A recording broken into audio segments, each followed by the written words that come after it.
On the news, Senate debates on ongoing electoral amendment bill as fundamental to restoring public trust. House of Representatives passed for second reading a bill to ensure timely presentation of the country's budget cycle. Plus, Nigeria and Algeria signed memorandum of understanding to strengthen democracy.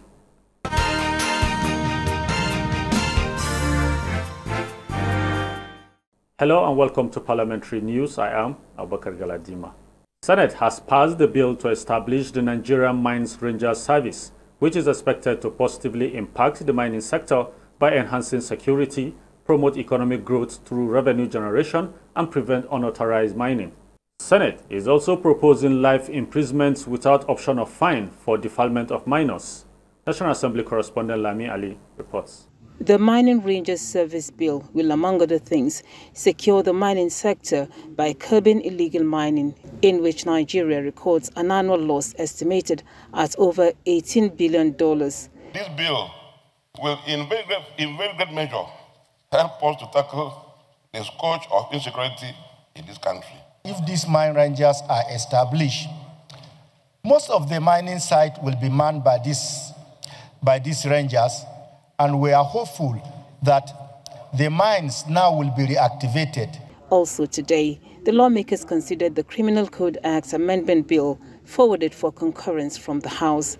Senate made amendments to some clauses, one of which approves life imprisonment with no option of fine on any person found guilty of defiling a minor. So that it will serve as a deterrence for will-be offenders. The motion has been moved and seconded that any defilement of a minor in Nigeria henceforth should carry life imprisonment. Those in support say aye. Aye. And those against say nay. They are not here. But is there any option of fine? No option of fine. So the motion is carried. Meanwhile, Senate passed for second reading bill to enact the Nigeria Social Security Trust Fund, which seeks compensation for work-related accidents. Is to harmonize existing laws on social insurance and employees' compensation.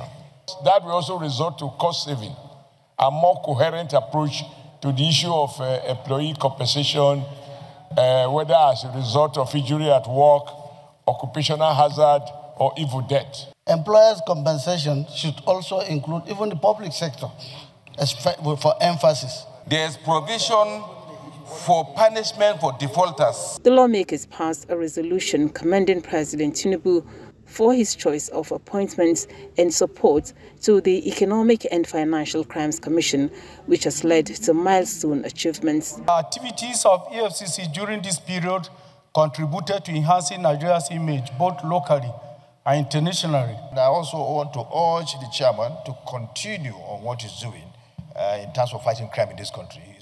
The President and Commander-in-Chief of the Armed Forces be commended for his support to EFCC in ensuring that the agency is able to realize its mandate. Presidential appointees for the National Population Commission were also confirmed by the Senate. In the meantime, Senate has condoled the minority leader, Senator Abamuru, over the demise of his son in a road accident and a granddaughter who succumbed to illness. From the National Assembly, Lami Ali, NTA News. The quest to uphold the January to December budgetary cycle has gained some traction as the House of Representatives has passed for second reading a bill to ensure timely presentation of the country's annual budget by the executive to the legislature. National Assembly correspondent Mitare Ikpen brings us details of this and other resolution at plenary. The Constitution Alteration Bill on timely presentation of the nation's annual budgets seeks to cure the problem of late presentation by the executive or delayed consideration by the legislature. The bill, sponsored by Deputy Speaker Benjamin Kalu and 4 other lawmakers, proposes reforming the budgeting processes to ensure that fiscal operations are timely and lead to genuine development outcomes. These inefficiencies not only undermine economic growth but also erode the public trust in government ability to manage their resources responsibly. This bill offers a structural remedy by embedding discipline, transparency, and long-term vision into the Constitution to guide budget process at all levels of governance. In another resolution, lawmakers call for a probe of all federal government grants to states and local governments outside FAC allocations. On the recent face-off between Pengassan and Dangote Refinery over sacked workers and union activities, the House resolved to revisit the matter to protect national interest. If private investment of strategic national importance are continually subjected to unlawful disruptions by adversarial unionism, Nigeria risks not only the failure of key economic assets, but also the erosion of investor confidence. Nigerians are looking for private investment. Any private investor that is coming to Nigeria, he's going to look at our laws. Are we implementing our laws first? So we have to be seen to be implementing our own laws. So that's why we are calling on honorable colleagues that an act of Parliament was breached in taking a resolution by the government. This motion is referred to the Council of Leadership of the House to be headed by Mr. Speaker. Also up for probe by the Green Chamber is the utilization of $4.6 billion foreign grants meant to reduce the burden of HIV/AIDS, tuberculosis and malaria in the country. From the National Assembly, Mitaire Ikben, NTA News. The ongoing amendments to the Electoral Act is fundamental to the restoring public trust, reduce post-election disputes, and empowerment of the election umpire to function without interference. The Electoral Act Amendment Bill 2022 today scaled second reading at the Senate as legislators across party divides expressed support to deployment of technology, setting clearer and stricter operation guidelines for political parties and imposing tougher penalties for election offenses. The Senate is of the opinion that all elections must reflect the will of the people. Also, electoral matters because it is assumed that whatever INEC does is perfect. So this time around, INEC must be held responsible because they are the ones that have the electoral materials and they are the ones that are in charge of logistics and all. So we must give them some responsibilities in court to prove that, yes, indeed, their actions were legal and their actions were in tandem with the will of the people. President Tinubu has, in the meantime, transmitted to the Senate list of appointees for confirmation, among them a ministerial nominee, Dr. Bernard Mohammed. The 2027 general election may be a new experience to Nigerians, going by amendments being canvassed in the Electoral Act. National Assembly correspondent Lami Ali reports that some highlights of the amendments propose conduct of presidential and governorship election by November 2026 and conclusion of all elections litigation before swearing in. The Electoral Act amendment exercise is being conducted for the 8th time since the return of democracy in 1999, essentially to address identified shortcomings after each election cycle. Voices at the public hearing call for reforms for enhanced transparency, accountability and inclusiveness. Experience has taught us that perfection is a pursuit, not a possession. The law we make today must correct the weakness of yesterday and prepare the ground for the victories of tomorrow. Our democracy rests on the credibility of our elections, and unless these contests are freer, fairer, cheaper, and less contentious, we endanger the Fourth Republic. As Nigeria prepares for its next electoral cycle, the decisions made in this room and by this institution will have far-reaching implications. The proposed Electoral Act 2025 seeks amendments in 20 sections, some of which will enable prisoners' voting rights, real-time transmission of results, and increase of campaign funds. Replacement of members of legislative houses without by-election, which was also a proposal from INEC trying to look at way of costing costs. The objective is not to serve the interests of any political party or group, but to safeguard the integrity of our elections and build public confidence in the democratic process.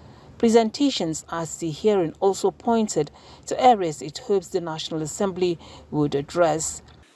political office holders, elected representatives, appointed representatives, the aides of ministers, governors, even of presidents, cannot enjoy an unnecessary level of suffrage over the selection of the candidates of party. With regard to the appointment of the chairman of INEC, we feel that the process should be changed. The president should not directly appoint. The National Judicial Council should appoint. We also want persons with disabilities who are voters to vote early before the official date of election. While the exercise progresses to a third reading at the two chambers, some of the proposed amendments to the Electoral Act, like notice and time of elections, are however tied to amendments of the Constitution, which is also ongoing. From the National Assembly, Lami Ali, NTA News. IPAC wants the executive to be stripped of powers to appoint the INEC chairman and commissioners. In 2015, an incumbent lost the presidential election. So, is it about who is appointed as INEC chairman or about having a foolproof electoral commission? Thank you. You see, there are components, okay, that makes a whole. So, and those components, if there is an anachronism in the functionality of such components, there will be, the whole will not function very well. You understand? Agreed. The INEC chairman is not an emperor, okay? So he works within a set of rules, and then he has commissioners. He had resident electoral commissioners across the 36 states and the FCT. So what we are saying is we are trying to overhaul the entire system. We didn't single out only that. There are so many other things that we talked about, okay? Most of our recommendations, okay, are many. This is just one of them. So one of the recommendations outside the appointment of INEC head, and then the national commissioners and regs, we talked about election being conducted in one day, so it doesn't disrupt economic and academic activities. Everybody will concentrate on. We also recommend that winners of election, or claim winners, shouldn't be sworn in until such litigations surrounding the victory of the winner is terminated at the court, so that the person does not use the paraphernalia of office to his own advantage. There are so many. IPAC is proposing an independent appointment committee that will appoint the INEC chairman. If the Electoral Act is amended, what will be the composition of such a committee? The composition of one, as it stands today, what is wrong, or why we're saying is wrong, it's not different from football. There are so many players in the game, and then one among the players is allowed to nominate the referee, even though there are a set of rules. He's a human being, he has sentiment. Because the referee also has the capability of overruling some things. You understand? So what we are saying is that the position of INEC chairman should be thrown open to Nigerians, and for whoever think he is eligible, okay, and meet the requirements, can openly seek for that position, okay, and then after having passed through a screening committee of the security agencies, then the agency will now vote. The agency will now comprise of all the political parties, civil society organizations, and maybe the Nigerian Bar Association. So then they will now vote for that position. So whoever, if the parties vote, whoever emerges, at least will come through a process that is deemed to be inclusive and transparent. This is just what we are saying. Talking about transparency and credibility of the electoral process. If political parties are funded by the government, will it not amount to a compromise of the process? No. Why? Is it we are funding political? The government, what is independent funding, subvention, okay, to political parties. Political parties belong to different they belong to the public. So what means that the people will now own the process. As it is today, the political parties that have people, maybe people occupying government office or executive office have more leverage, okay, to implement some financial exercises in the party. But here, how much are people paying for as membership due, which is even not there? You understand? Because most Nigerians don't even believe, why should we pay the money? So now political parties are at the mercy of individuals who have the deeper pocket. So, but where you have this happening, you have a level playing ground for all, because you can embark on your campaign, okay, without necessarily waiting for one individual to dictate. Okay, it's not that this money given to you are going to squander it the way you want. It's subject to INEC auditing, periodic auditing. So one, parties must be prudent about. It's not that they'll give you money to go and no. It's public fund. It doesn't belong to the man on the throne. It doesn't belong to the man in power. So you approve it, fine, but it is their constitutional right. That does not. I don't see how that will be a variable for influencing the decisions of opposition political parties. No. We now take a short break. The news continue in just a moment. From the 36 states of Nigeria to the legislative chambers where laws are made, laws that shape healthy living, developmental strides and challenges. Do you know that your future begins and lies with your state legislature? Stay informed, stay educated, stay connected, and stay empowered. It is a weekly affair where we keep you abreast with legislative stories that matter. From the state assemblies, only on NTA Parliament. Join us via DSTV, GoTV, StarTimes, and free-to-air platforms. NTA Parliament, strengthening Nigeria's democracy.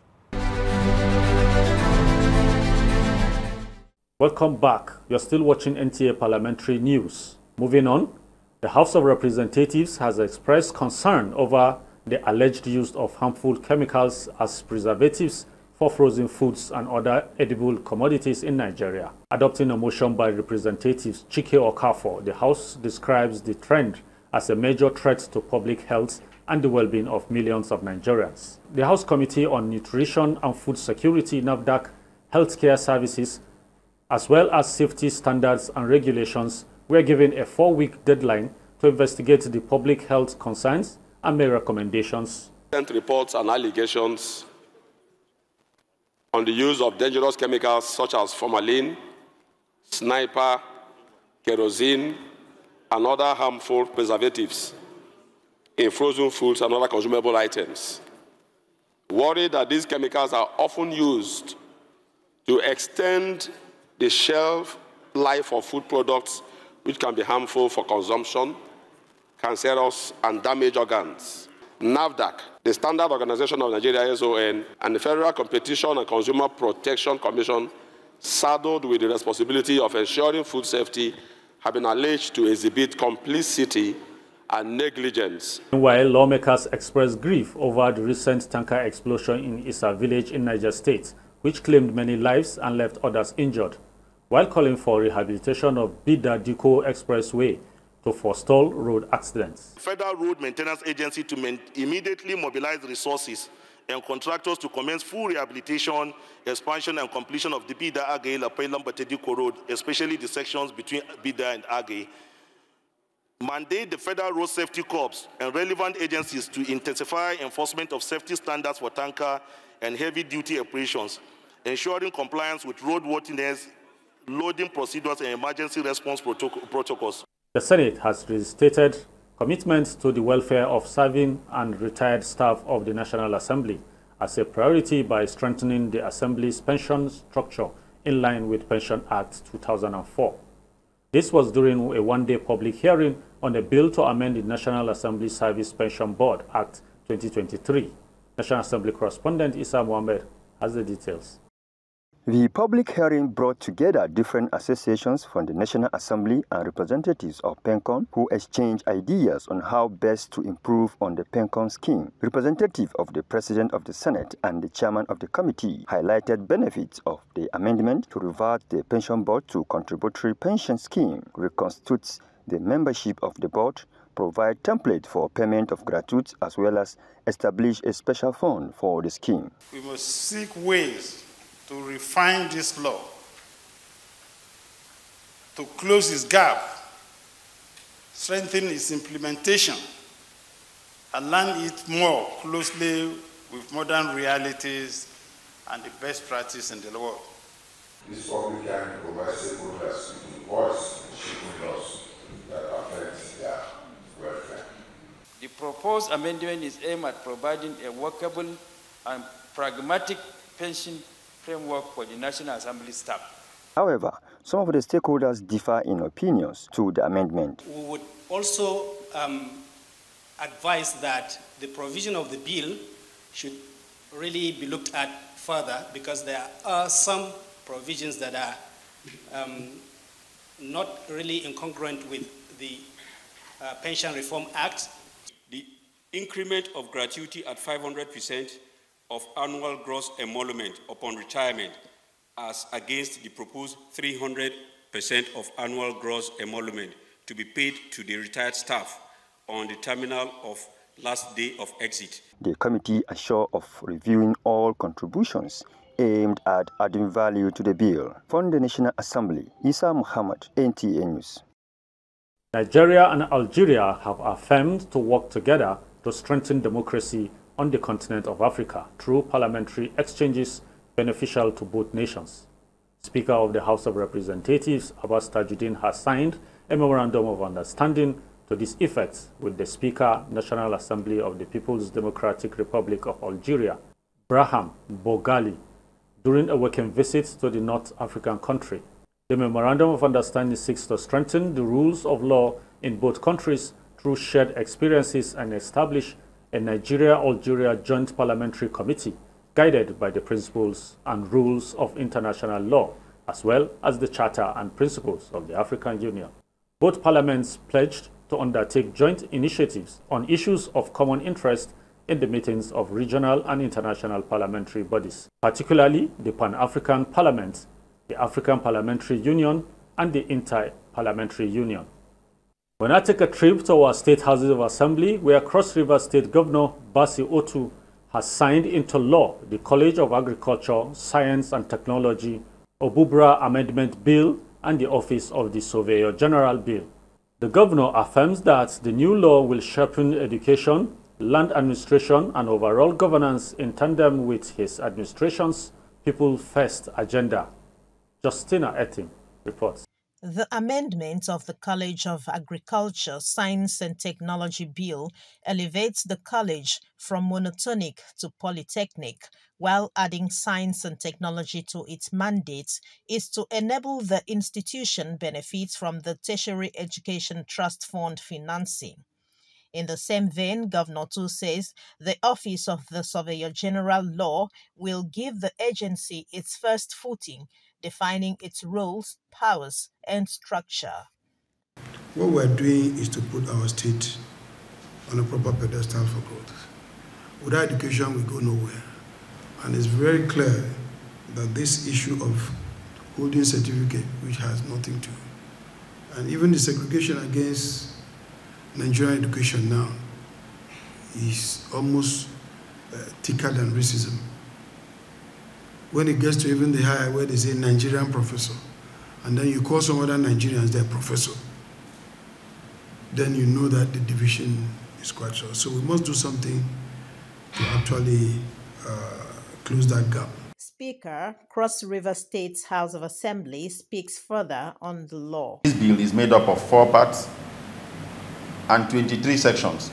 Part 1 deals with the establishment, functions and powers of the Office of the Surveyor General.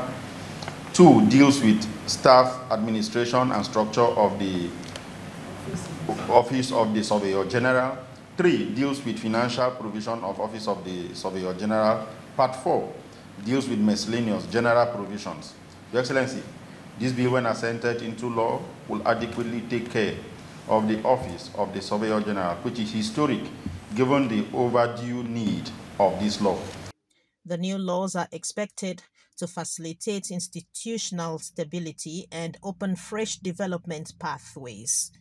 In Calabar, Justina Etam, NTA News.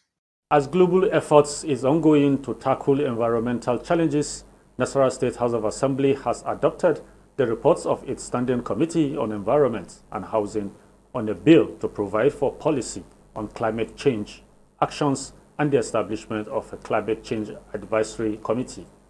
Adams Abdulkadir completes the report. In what can be best attributed to intensive treatment and thorough deliberations on a bill aiming to achieve a green revolution and to provide solutions on a way to achieve environmental resilience and a safer society. The House unanimously adopted the recommendations and observations of the committee. The following parts of the bill be amended to include climate change, irrigation, and adoption.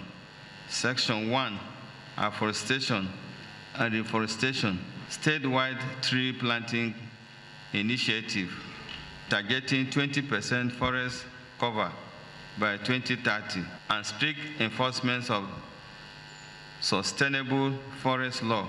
In the meantime, a new private member bill sponsored by the member representing Lafia North State Constituency, Eson Meriga, seeking the establishment of a state multiple-door courthouse and other matters connected thereto, was introduced.